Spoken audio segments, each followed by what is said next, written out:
नमस्कार मंडळी, मी आशिष मगर. स्वागत आहे तुमचं एटीएम गुरु या युट्यूब चॅनलवर. आणि आज आपल्याला चर्चा करायची असर अहवाल. असर अहवाल नेमका काय आहे, या अहवालाचं नेमकं षड्यंत्र काय आहे, ज्या अहवालानं महाराष्ट्राचंच नव्हे तर भारतभर बदनामी केलेली आहे. हा अहवाल एक प्रकारचा महाराष्ट्रासाठी कलंक आहे आणि या अहवालाचे परिणाम जे आहेत ते अत्यंत भयानक होणार आहेत. ते परिणाम इथल्या सर्वसाधारण संपूर्ण महाराष्ट्रातल्या जनतेवर त्याचे परिणाम होणार आहेत आणि हे अहवाल महाराष्ट्राच्या भविष्याची माती करणारा अहवाल आहे. नेमकं हे अहवाल काय आहे आणि त्याच्या मागचं षड्यंत्र काय आहे ते आपल्याला समजून घ्यायचं असेल तर ते आपल्याला टप्प्याटप्प्यानं समजून घ्यावं लागेल. साधारणतः आपण याचे 4 टप्पे केलेले आहेत. तर पहा, हा जो अहवाल आहे हा सर्वसामान्य गोरगरीब जनतेशी संबंधित आहे. हा अहवाल असर म्हणजे नेमकं काय आहे, त्याच्यानंतर प्रथम संस्था काय आहे, त्याच्यानंतर या संस्थांना कोण पैसा पुरवतो आणि याच्या मागे नेमकं षड्यंत्र काय आहे, अशा 4 टप्प्यावर आपल्याला या अहवालाची माहिती घ्यायची. मुळात असर म्हणजे काय, तर annual status of education report, म्हणजे आपल्या महाराष्ट्रातल्या शिक्षणाचा वार्षिक अहवाल. आणि हा अहवाल कोण तयार करते, तर अहवाल म्हणजेच काय, हा अहवाल म्हणजे असर, हा तयार कोण करते, तर प्रथम संस्था करते. बघा आता ही प्रथम संस्था काय आहे, तर प्रथम संस्था म्हणजे एनजीओ आहे. एनजीओ म्हणजे काय, की नफ्यासाठी काम न करणारी संस्था, म्हणजे नॉन प्रॉफिटेबल, म्हणजे जिला नफा घ्यायचा नसते पण तिला सामाजिक कार्य करायचं असते. ही काय करते, तर शैक्षणिक कार्य करते. आता तुम्ही म्हणसाल सर एवढी चांगली संस्था, हिला फार नॅशनल इंटरनॅशनल पुरस्कार सुद्धा भेटलेले आहेत. नक्कीच खूप चांगलं काम आहे त्या संस्थेचं. वंचित लोकांना, ज्या लोकांना शिक्षण मिळत नाही त्याच्यासाठी काम केले जाते, असं वगैरे सगळं ती संस्थेचं काम आहे. पण मूळ मुद्दा असा आहे की यांचा जो असर अहवाल आहे तो नेमकं काम कसं करतो.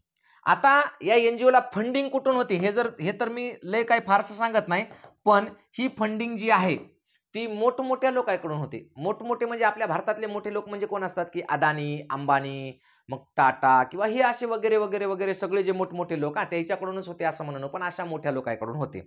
मग याची फंडिंग कुठं होते, तर या प्रथम संस्थेला होते. त्याच्यातून मग हे असर काय करते, आपला अहवाल तयार करते. अहवाल तयार करताना काय करते, तर ही प्रत्येक गावागावात जाते म्हणा, गावातल्या शाळेवर जाते म्हणा, आहे की नाही. आणि शाळेवर जाऊन सगळ्या मुलांचं काय आहे ते भविष्य पाहते म्हणण्यापेक्षा त्यांची परीक्षा घेते किंवा त्यांचं मूल्यांकन करते. त्या मूल्यांकनावरून अहवाल ठरतो, त्या अहवालावरून मग महाराष्ट्राच्या माथी कलंक लावला जातो, असं स्पष्ट मत आहे आपलं. तर या संस्थेनं या असर मार्फत, म्हणजे annual status of education report मार्फत 2024चा अहवाल प्रसिद्ध केला. सध्या किती, 2024चा. आणि अहवालामध्ये काय सांगितलं ते बघा. म्हणजे बघा, याच्या मागे षड्यंत्र इतकं मोठं आहे की कशा पद्धतीने इथल्या सरकारी शाळांना बदनाम करायचं आणि कशा पद्धतीने मग हे सगळं प्रायव्हेटायझेशनच्या घशात नेऊन घालायचं. यांना जे फंडिंग होतं ते फंडिंग करणारे कोण आहेत, सध्या महाराष्ट्रामध्ये गावोगावी फ्रँचायझी येतात पहा वेगवेगळ्या शाळांच्या. त्याचे नावं घेत नाही मी, पण असो, कोणते हे दार ते दार, कोणचे की दार, आणि त्याची फीस 50,000, 1 लाख, 1.5 लाख फीस एका वर्षाची. हे इंटरनॅशनल आणि ते इंटरनॅशनल, आणि दिल्लीची आमची संस्था आहे, प्रत्येक गावागावात खेड्याखेड्यात फ्रँचायझी येतात. मग तिथले लोक तशीच बिल्डिंग पाहिजे, तसंच हे पाहिजे, आणि मग लोकांकडून करोडो रुपये शिक्षणाच्या नावावर उकळल्या जातात, व्यवसाय केला जातो. तर असं सगळं जे चालू आहे ना, त्याच्या मागं नेमकं काय, लोकांची मानसिकता का अशी होत आहे की आपण इंग्रजी मीडियमच्या शाळेमध्ये मुलांना घातलं पाहिजे किंवा खाजगी शाळांमध्ये घातलं पाहिजे. तर त्याला हे सगळं कारणीभूत आहे. हे काय आजपासून नाही आहे, हे 95-96 पासून काम करते ही संस्था. 2004-5 पासून अशा पद्धतीने महाराष्ट्रात कार्यक्रम चालू आहे. हळूहळू हळूहळू हळू स्लो पॉइझन सारखं सरकारी संस्थांना बदनाम करण्याचं काम पहिलेपासून सुरू आहे. तर बघा, असर म्हणजे काय तुम्हाला सांगितलं. आता या असरचा अहवाल काय, तर पहा, बातम्या अशा येतात, लय डेंजर भाऊ, 8वीच्या मुलांना वाचताच येईना. पहा बातमी, आणि त्यांचं असं आहे, किती मुलांना दुसरीचे पुस्तक वाचता येते, अमरावती मधल्या फक्त 23.3% मुलांना दुसरीचं पुस्तक वाचता येते, बाकीच्यांना वाचता येत नाही. म्हणजे जवळपास 23% लोकांनाच फक्त वाचता येते, म्हणजे 77% लोकांना वाचता येत नाही. कितवीचं पुस्तक, दुसरीचं पुस्तक 77%. नंदुरबार मध्ये 26, म्हणजे जवळपास 74% लोकांना दुसरीचं पुस्तक वाचता येत नाही. जळगाव मध्ये 28, म्हणजे 72% लोकांना दुसरीचं पुस्तक वाचता येत नाही. नांदेड, अकोला, भंडारा, म्हणजे याच्यामध्ये सुद्धा किमान 65% मुलांना दुसरीचं पुस्तक वाचता येत नाही. कितवीचं, दुसरीचं. मी म्हणायलो का नाही, हे इथं दिलंय. मला सांगा, साधारणतः हे शक्य आहे का? 77% मुलांना दुसरीचं पुस्तक वाचता येत नाही. हे अहवाल जे तयार केलाय ज्यांनी, हे जे अहवाल म्हणजे प्रसिद्ध झालाय, यांनी मायच्याने इमानदारीनं सांगावं की यांनी कोणत्या गावात जाऊन ही सगळं सर्वे केलाय. ते आतापर्यंत तुम्ही जितके जण व्हिडिओ पाहिले तितक्या जणांपैकी एखाद्याला सांगा, हो सर, असरवाले माझ्या गावातल्या शाळेत आले होते आणि यांनी काय केलंय, तर हे अशा प्रकारचं मूल्यमापन केलं असं सांगावं फक्त. आसरवाले नेमके आलते का तुमच्या शाळेत? तर याच्यापैकी एकही कोणत्याही शाळेत जात नाहीत. हे कुठून तयार करतात आणि काय तयार करतात यांचं यांना माहित. आणि मग अशा प्रकारे बदनामी करतात ही जिल्हा परिषद शाळांची भयानक. मी काल परवाच माझा एक व्हिडिओ टाकला होता माझ्या शाळेचा स्वतःच्या, की तुम्ही बघा आता पहिलीचे मुलं सुद्धा इंग्रजी वाचतात इतक्या चांगल्या पद्धतीनं. पहिलीचे मुलं माझे गुणाकार भागाकार करतात. हे म्हणते 8वीच्या याला करता येत नाही. असतील असं नाही की नाहीत म्हणून, पण ते नसतील तर त्याचं प्रमाण एवढं आहे का? 74% मुलांना 8वीच्या दुसरीचं पुस्तक वाचता येत नाही का? हे एकदा तपासलं पाहिजे. त्याचबरोबर यांनी आणखी सांगितलं की नंदुरबारमध्ये किती मुलांना वजाबाकी करता येते? फक्त 16% मुलांना वजाबाकी करता येते. म्हणजे 84% मुलांना वजाबाकीच करता येत नाही. शक्य आहे का होय? इतकं जबरदस्त पद्धतीनं बदनाम करण्यात चाललंय. जर असं असेल तर याच्या मागची कारण बरं असेल काही कारण देते का, की याच्या मागे काय आहे बुवा नेमकं? त्या शाळेत पुरेशी शिक्षण म्हणजे भौतिक सुविधा आहेत का? संडास बाथरूम पाणी शिक्षक पुरेसे शिक्षक आहेत का? त्यांना शिकवण्यासाठी वेळ मिळतो का? की अशैक्षणिक कामं भरपूर आहेत? असं काही दिलंय काय? काहीच नाही. यांचं म्हणणं आहे की किती मुलांना? फक्त 16% मुलांना वजाबाकी करता येते. धुळ्यामध्ये फक्त 23% मुलांना वजाबाकी करता येते. तुम्ही जर आता तुमच्या घरात असाल आणि तुमचे जर लेकरं जिल्हा परिषदच्या सरकारी शाळेत जात असतील तर त्यांना वजाबाकी येते की नाही एकदा चेक करून पहा बरं तुम्ही. असे किती जण आहेत की ज्यांना वजाबाकी येत नाही? मग हे सगळं षड्यंत्र चाललंय कशासाठी? या दलिंदरांना फक्त आणि फक्त इथली सरकारी शिक्षण व्यवस्था मातीत घालायची, हे माझं स्पष्ट मत आहे. कोणीही आपल्याला चॅलेंज देऊन सांगावं की हे आकडे खरे आहेत, कोणीही यावं कोणी आणि त्यांना सिद्ध करून द्यावं की फक्त 100 पैकी 16 मुलांनाच वजाबाकी येते, बाकीच्याला येत नाही.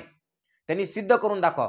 मग या अहवालावर आपल्या इथले जे शिक्षण विभागाशी संबंधित अधिकारी असतील किंवा क्षेत्रीय अधिकारी असतील किंवा मग शिक्षण विभाग आहे किंवा महाराष्ट्र शासनाचे सुद्धा डोळे फुटलेले आहेत का? महाराष्ट्र शासनाला कळत नाही का? किंवा शासनाच्या शिक्षण विभागाला कळत नाही का की हे खरं आहे की खोटं आहे? जर खोटं असेल तर ही बदनामी कशासाठी खपून घेता आहात तुम्ही?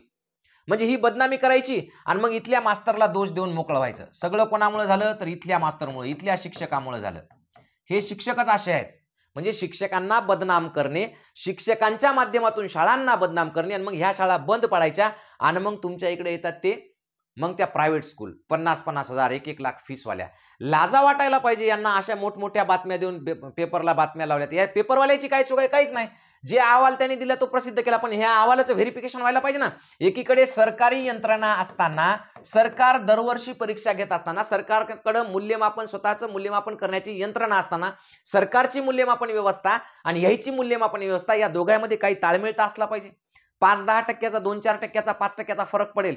जिथं कोणी काम करत नसतील, काही नालायक असतील आमच्यामध्ये सुद्धा, शिक्षकही काही नालायक असतील, दलिंदर असतील की जे काम करत नसतील, पण त्या 1-2 शिक्षकांसाठी किंवा 1-2% शिक्षकांसाठी अख्ख्या शिक्षण विभागाला बदनाम करणं, अख्ख्या शाळांना बदनाम करणं, लाजा वाटायला पाहिजे की हे षड्यंत्र नेमकं काय चालू आहे कळालं पाहिजे आपल्याला. हे अशा प्रकारचे हे मूर्खासारखे अहवाल देतात आणि त्यांचं म्हणणं काय की मुलांना वजाबाकी जमत नाही. 41 मधून 13 काढता येत नाहीत म्हणून. किती टक्के मुलांना? 84 मुलांना 41 मधून 13 काढता येत नाहीत. शक्य आहे का होय? हे पॉसिबल आहे का? म्हणजे कोणीही विचार करा, इतके ढ लेकर आहेत का आपल्या शाळेमध्ये? मग का बदनामी चालू आहे गोरगरिबांच्या लेकरांच्या शाळेंची? कशासाठी? म्हणजे इतक्या बेकार पद्धतीने शाळांना बदनाम केला जाते. बघा ह्या अहवालामध्ये फोनचा वापर इतके जण करतात म्हणून 63% करतात. मग 63% जर विद्यार्थी फोनचा वापर करता येत असतील तर त्याला वाचता येत नाही तर फोनचा वापर कसा करता येते? त्याला लिहिता येत नाही तर फोनचा वापर कसा करता येते? काहीतरी याच्यामध्ये असलं पाहिजे. 8वीच्या 36% विद्यार्थ्यांना फक्त गणित सोडवता आलं म्हणा. एक अंकी संख्येचं फक्त, 2 अंकी संख्येचं नाहीच, फक्त एक अंकी संख्येच्या भागाकाराचं 8वीच्या, ते बी किती 36% म्हणजे 64% मुलांना भागाकार येत नाही. हे कुठून शोध लावला यांनी? याच्या मागे काय आहे?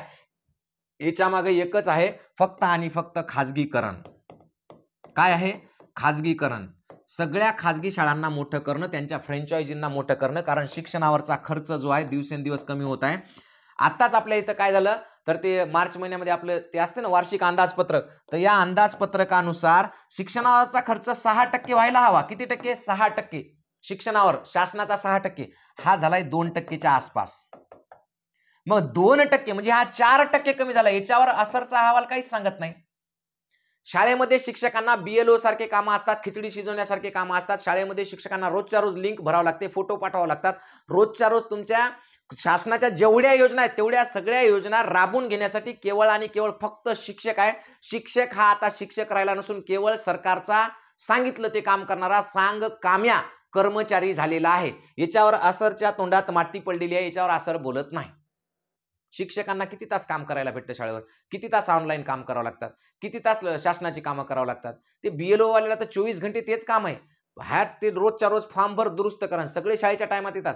अहो, केंद्र सरकारची योजना आली, आरोग्य विमा योजना, त्याचे सुद्धा फॉर्म सगळे शिक्षकाला भरावे लागले. तुमच्या लेकराचे आधार कार्ड जर समजा चुकलेले असतील तर ते सुद्धा दुरुस्त शिक्षकांनी करायचं, त्यांना ऑनलाईन करायचं. त्याच्यासाठी त्यांचे आधार कार्ड काढायचे असतील तरी त्या लेकरांचे आधार कार्ड सुद्धा शिक्षकांनीच काढायचे. इतका बेकार म्हणजे बेकार हाल चालू आहे ना शिक्षकाचा महाराष्ट्रातल्या, खतरनाक. आणि बदनामी तर विचारूच नका. बदनामी तर अशी चालू आहे, प्रत्येकाला वाटते शिक्षक म्हणजे गुन्हेगार आहे.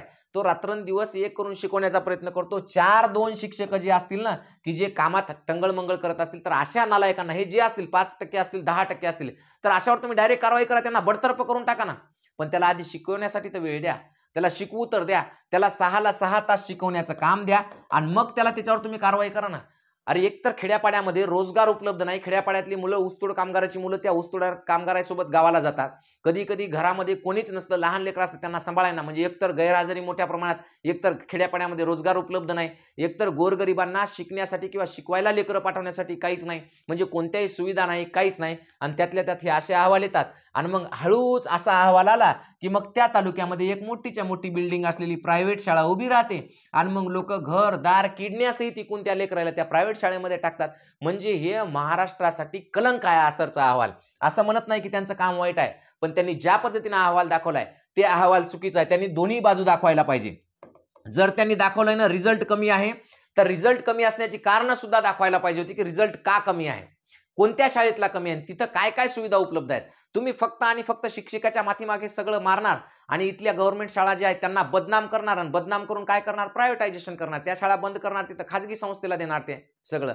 म्हणजे हे सगळं कशासाठी चालू आहे, तर इथल्या सरकारी शिक्षण व्यवस्थेचं वाटोळं करण्यासाठी चालू आहे. आसरनी दोन्ही गोष्टीवर काम केलं पाहिजे. एकतर गुणवत्ता खरी तपासली पाहिजे आणि खरी तपासल्यानंतर ती तिथं गुणवत्ता का कमी याचे कारण सुद्धा दिले पाहिजेत. तिथले शिक्षक काम करत नाहीत का, किंवा तिथं सुविधा नाही शिक्षणाच्या, किंवा तिथं शिक्षक संख्या कमी आहे हे सुद्धा सांगितलं पाहिजे. आज 8वी पर्यंतच्या शाळा आहेत आणि 2-2 शिक्षक आहेत.